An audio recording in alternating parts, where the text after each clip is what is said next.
കഴിഞ്ഞ വീഡിയോക്കകത്ത് പറഞ്ഞ കാര്യങ്ങൾ കേട്ട് കഴിഞ്ഞ ശേഷം ഒരുപാട് സുഹൃത്തുക്കൾ എന്നോട് പറഞ്ഞു ഇതൊന്നും മുമ്പ് അറിയാത്ത കാര്യങ്ങളായിരുന്നു, ഇതൊന്നും ആരും പറഞ്ഞു തന്നിട്ടില്ല എന്നുള്ള രീതിക്ക്.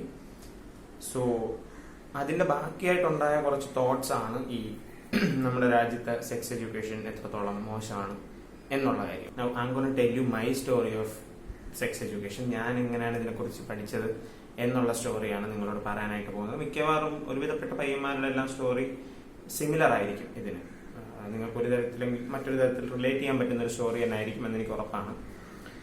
സോ ഞാൻ 7ാം ക്ലാസ്സിൽ പഠിക്കുന്ന സമയത്ത്, ഈ 7, 6 പഠിക്കുന്ന സമയത്തായപ്പോഴും ഈ സീനിയർ ചേട്ടന്മാർ അല്ലെങ്കിൽ ക്ലാസ്സിലെ സോ കോൾഡ് ബാഡ് ബോയ്സ് അവന്മാരൊക്കെ പറയുന്ന അഡൽച്ചൊള്ളി ജോക്സിനൊക്കെ കേട്ട് ചിരിക്കുമായിരുന്നു.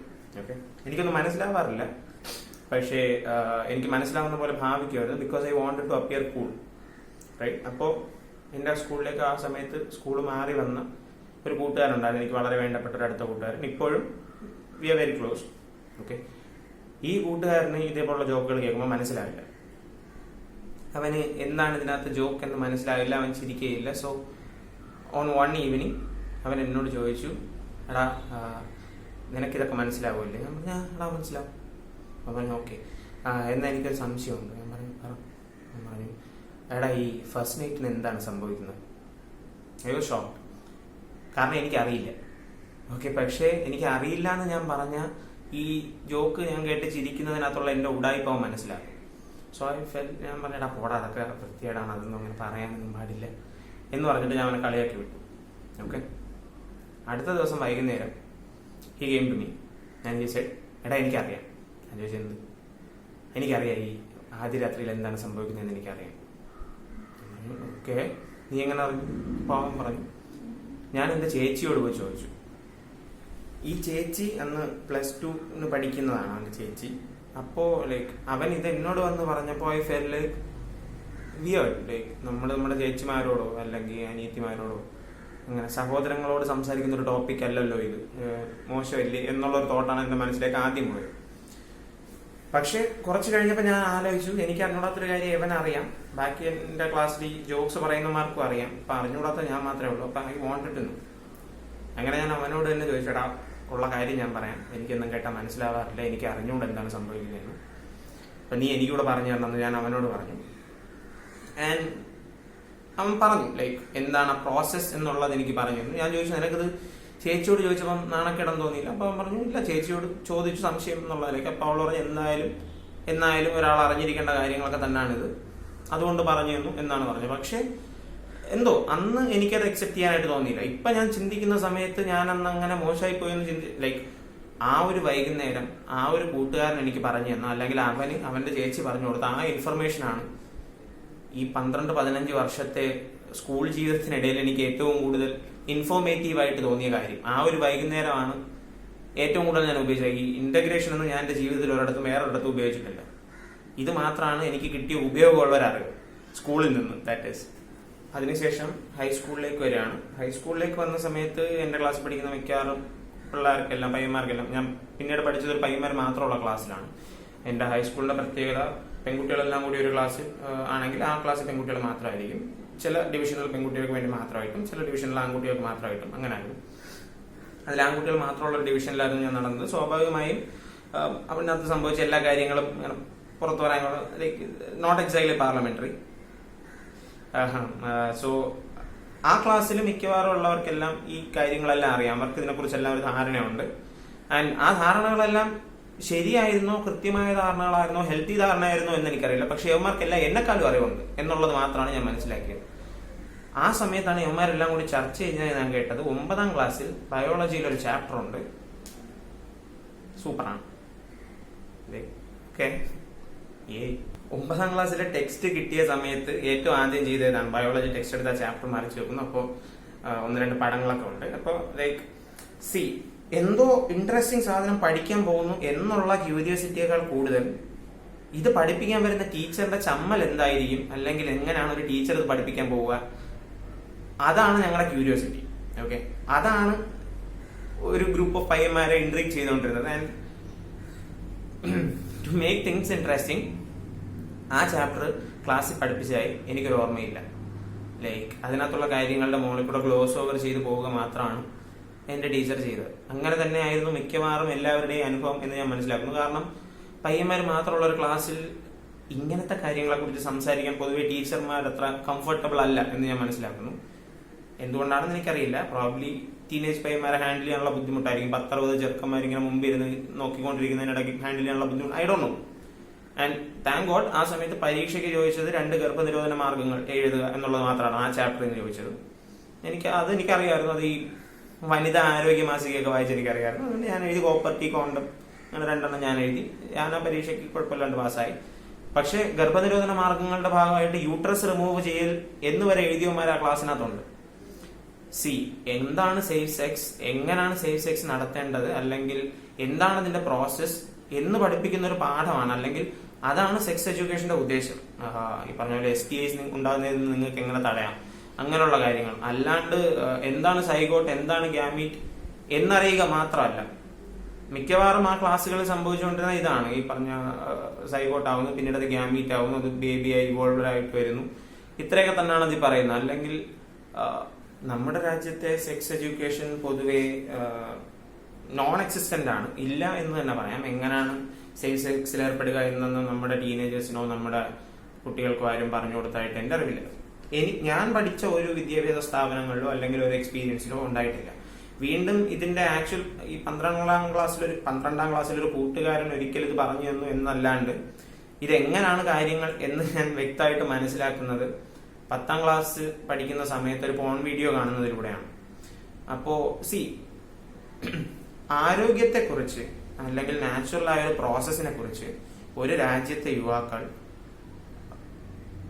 ടെക്സ്റ്റ് ബുക്കുകളിലൂടെ അല്ലെങ്കിൽ അറിവുള്ള ആക്ച്വൽ അധ്യാപകരിലൂടെ എന്നതിലുപരി ഫോൺ കണ്ട് പഠിക്കുന്നത് എത്രത്തോളം മോശമായ ഒരു സിനാരിയോ ആണ് എന്ന് നിങ്ങൾ ഓർമ്മിക്കണം. I am not against phone കാണുന്നതിന് ഞാൻ എതിരല്ല. ഫോൺ കാണുന്നത് ഒരു വലിയ തെറ്റാണ് എന്നുള്ള രീതിയിൽ ഞാൻ കാണുന്നില്ല. പക്ഷേ ഇറ്റ്സ് നോട്ട് റിയൽ.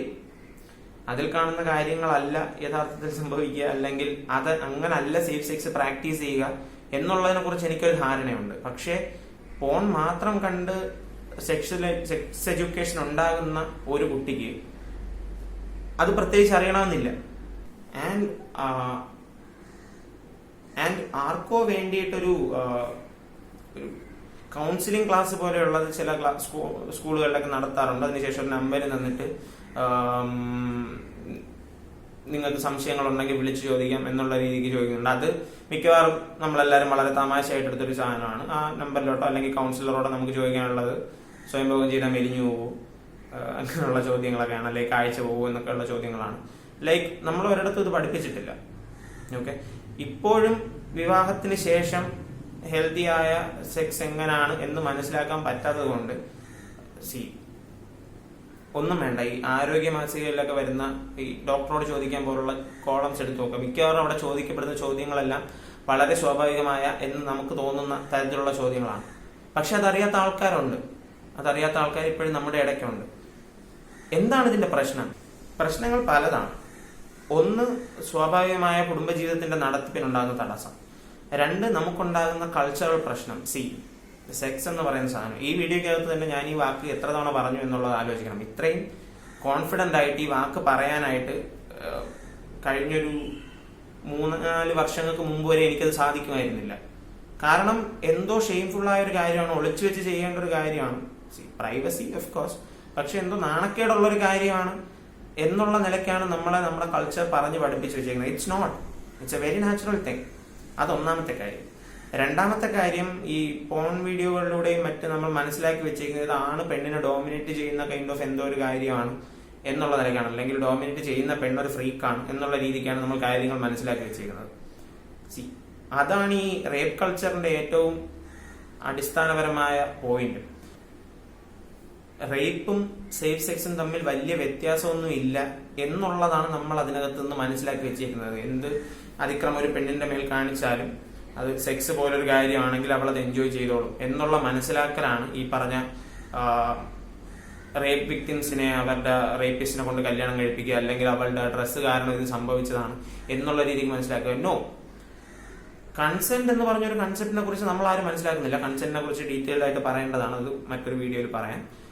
പക്ഷെ ഇപ്പോൾ ചർച്ചയായിക്കൊണ്ടിരിക്കുന്ന റേപ്പ് ജോക്സ്, ഓക്കെ, ഈ പറഞ്ഞ പെണ്ണിനെ പാഠം പഠിപ്പിക്കാനായി ഉപയോഗിക്കേണ്ട ഒരു സാധനമാണ് അവളുടെ മേലിലുള്ള സെക്ഷുവൽ ഡോമിനേഷൻ എന്ന് പറയുന്നത്.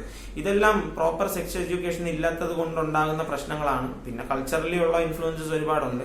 അങ്ങനെ തന്നെയാണ്. അപ്പോൾ അടിസ്ഥാനപരമായിട്ട് വേണ്ടത് ഒരു ടീച്ചറിനുണ്ടാവേണ്ട ധാരണയാണ്. ഇത് എന്നാലും കുട്ടികൾ അറിഞ്ഞിരിക്കേണ്ടതാണ്, കാര്യങ്ങൾ അവർക്ക് പറഞ്ഞു കൊടുക്കേണ്ടതാണ്. 60 പയ്യന്മാരിക്കുന്ന ഒരു ക്ലാസ്സിൽ ഇത് പറയാൻ ഒരു ടീച്ചറിന് ചമ്മൽ ഉണ്ടാവരുത്. ടീച്ചറിന് ചമ്മലുണ്ടെങ്കിൽ അതൊരു സാറിനെ ഏൽപ്പിക്കുക, അല്ലെങ്കിൽ അതിനുള്ള കൗൺസിലേഴ്സിന് കൃത്യമായ ക്ലാസ്സുകൾ കൊടുക്കുക. നമ്മുടെ രാജ്യത്തെ ടീനേജേഴ്സ് അറിഞ്ഞിരിക്കേണ്ടതാണ്. ഈ സെക്സ് എന്തോ മോശം കാര്യമാണെന്ന് ചിന്തിക്കുന്നത് എന്തിനാണെന്ന് എനിക്ക് മനസ്സിലാകുന്നില്ല. ഇന്ത്യയുടെ പോപ്പുലേഷൻ ഈ 100-120 കോടി ആയത് പരാഗണം മൂലമല്ല. So it happens. അത് സാധാരണ മനുഷ്യർക്കിടെ സംഭവിക്കുന്ന ഒരു കാര്യമാണ്. അപ്പോൾ അത് എങ്ങനെയാണ് കൃത്യമായി ചെയ്യേണ്ടത് എന്നുള്ളത് പഠിപ്പിക്കേണ്ടത് എത്രത്തോളം അത്യാവശ്യമാണ് എന്നാണ്. ആൻഡ് മോർ ഓവർ, ഇതേ സെക്സ് എഡ്യൂക്കേഷന്റെ കൂടെ തന്നെ നമ്മൾ പഠിപ്പിക്കേണ്ട മറ്റൊരു കാര്യമാണ് റേപ്പ് അല്ലെങ്കിൽ സെക്ഷൽ അസോൾട്ട് ഒരിക്കലും വിക്ടിമിന് എൻജോയ് ചെയ്യാൻ പറ്റുന്ന ഒന്നല്ല എന്ന്. അല്ലെങ്കിൽ പെണ്ണിനെ പാഠം പഠിപ്പിക്കാനായിട്ട് നമ്മൾ ഉപയോഗിക്കേണ്ട ഒരു ആയുധമല്ല റേപ്പ് എന്നുള്ളത്. ഇപ്പോ ശിവാജി സ്റ്റാച്യുവിനെ കുറിച്ചൊരു ജോക്ക് പറഞ്ഞു എന്നുള്ളതിന്റെ പേരിൽ ഒരു കൊമേഡിയന്റെ മേൽ റേപ്പ് ത്രെഡ്സ് നടത്തുന്ന ഒരു ഇൻഫ്ലുവൻസറുടെ വീഡിയോ ഞാൻ വളരെ റീസെന്റ് ആയിട്ട് കാണുകയുണ്ടായി. ഇപ്പോ അവസാനം സംഭവിച്ചത് ഈ comedian, that's not even offensive joke, പ്രോപ്പറായ ഒരു ജോക്കാണ്. ആ ജോക്ക് പറഞ്ഞ കൊമേഡിയൻ റേപ്പ് ചെയ്യുമെന്ന് ത്രെറ്റൻ ചെയ്ത ആളിനോട് മാപ്പ് പറയേണ്ട അവസ്ഥയാണ് നമ്മുടെ രാജ്യത്തുള്ളത്. ഇതിന്റെ എല്ലാം അടിസ്ഥാനപരമായ പ്രശ്നം പ്രോപ്പർ സെക്സ് എഡ്യൂക്കേഷൻ ഇല്ലായ്മയാണ്.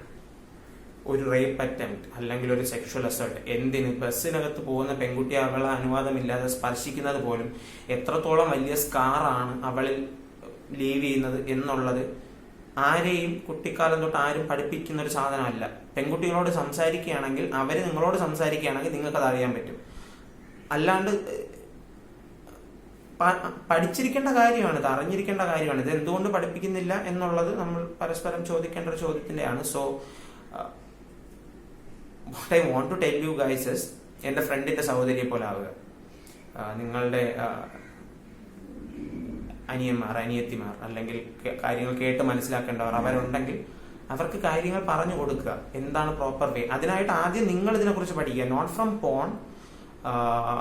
പക്ഷെ പുസ്തകങ്ങൾ കിട്ടുമെങ്കിൽ വായിക്കുക, എക്സ്പീരിയൻസ്ഡ് ആയ ആൾക്കാരോട് ചോദിക്കുക, കൗൺസിലേഴ്സിനോട് സംസാരിക്കുക, കാര്യങ്ങളെ കുറിച്ചൊരു ധാരണ ഉണ്ടാക്കുക, ആ അറിവ് കുഞ്ഞുങ്ങളിലേക്ക് പകർന്നു കൊടുക്കുക. കുഞ്ഞുങ്ങളിലേക്ക് എന്ന് പറഞ്ഞാൽ തീരെ 6-7 വയസ്സുള്ള പിള്ളേർക്ക് പറഞ്ഞു കൊടുക്കണമെന്നല്ല.